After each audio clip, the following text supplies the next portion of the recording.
Hey everyone, and welcome back to the Old Charles. Today. We're diving into a coin that just about every Australian has held in their hand at some point. It's not made of silver, it's not a rare mint error, and it won't buy you a house. But it has one of the most fascinating stories of any modern Australian coin. I'm talking about the humble, the round, the often overlooked 1981 Australian 50-cent piece. Now, if you've ever dug through a jar of old coins, you've found one of these. And if you've ever looked it up online, you've probably seen the wild, confusing, and often completely wrong information out there. The 1981 50 cent is worth thousands. It's a rare error. It's the key date, so what's the truth? Is the 1981 50-cent coin a hidden treasure, or is it just, 50 cents? Strap in, because the answer is a bit of both, and it's a story that involves a global silver crisis, a coin that was too good for its own job, and a mintage figure that will shock you. To truly understand the 1981 coin, we have to rewind a bit. Let's go back to 1966, when Australia introduced decimal currency. The new 50-cent coin was a beautiful, large, silver piece. It was 80% silver, it had the iconic Stuart Devlin design of the Australian coat of arms, and it felt substantial. It felt like money. But there was a problem. A big one. By 1966, the price of silver on the global market was skyrocketing. The metal in that beautiful coin was suddenly worth more than its face value. This is a mint's nightmare. It meant people could, and did, start melting them down for profit. So, after only 2 years and 36 million coins, the Royal Australian Mint pulled the plug. The silver 50-cent era was over. The solution? A new coin, made of copper nickel. It was cheaper to produce, and it wouldn't be profitable to melt down. But they also changed the shape. To help the visually impaired distinguish it from the 20-cent coin, they made it dodecagonal. That's a fancy word for 12-sided. The reason is brilliantly practical.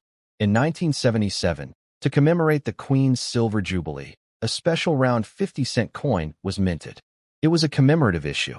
To strike these round coins, the mint had to produce a huge number of blank, round planchets. They had a massive surplus of these round blanks left over. And being a practical, cost-effective organization, the Mint decided to use them up. So, in 1981, they fed these round blanks into the presses with the standard 50-cent dies. The result? A circulating coin with a standard design, but in the wrong shape. Let that sink in. 26.2 million. To put that in perspective, the mintage for the standard 12-sided 50 cent in 1980 was about 14 million. In 1982, it was around 19 million. So the 1981 round issue was actually one of the asterisk highest mintages for the 50-cent coin in the early 80s. So, if it's so common, why all the hype? Why do people think it's valuable? Well, this is the crucial part of the video. Condition is everything. While 26 million were made, the vast majority entered circulation. They were spent, jangled in pockets, scraped on concrete, and run through vending machines. Finding a 1981 50-cent coin is easy. Finding one in beautiful, uncirculated condition is a different story. Let's break down the value, and I'll show you exactly what to look for. If your 1981 50 cent has any scratches, nicks, were on the high points of the kangaroo and emu, or its luster is gone, it's a circulated coin. Its value? Pretty much face value, 50 cents. Maybe $1 or $2 to a collector who needs a filler coin for their album, but that's it. 99% of all 1981 50-cent coins fall into this category. These are coins that never entered circulation. They were saved in mint rolls or set straight from the mint. They have their original, mint luster, a beautiful, shiny, cartwheel effect when you tilt it in the light. There are no bag marks or scratches. A brilliant uncirculated 1981 50-cent coin is worth between $5 and $15, depending on the buyer and the specific quality. This is where things get exciting. Even with a common coin, errors can be valuable. For the 1981, the most famous and sought-after error is the struck on a 12-sided planchet error. Wait, what? Remember, the mint was using round planchets. But a very, very small number of the standard 12-sided blanks accidentally found their way into the press. So, you have a 1981 dated coin with the standard design, but it's struck on a thick, 12-sided blank intended for the regular coin. These are incredibly rare. A genuine example can be worth $1 $000 to over $3,000, depending on its condition. But a word of warning, this is a heavily faked error. People will often illegally shave the edges of a round coin to make it look 12-sided. If you think you have one, it must be authenticated by a professional service like PCGS or NGC.so. What should you do? Next time you get a 50-cent coin in your change, take a look at the date. If it's 1981, give it a quick check. Is it perfectly round? Is it in absolutely pristine, shiny condition? If it's worn, just spend it. You're holding a piece of history, but not an early retirement fund. Crucially, it was struck in 80% silver. This made it a substantial and beautiful coin, in line with global traditions for high-denomination coinage. Almost immediately, the coin ran into a massive problem. The global price of silver began to skyrocket. By 1967, the intrinsic value of the silver in each coin exceeded its 50-cent face value.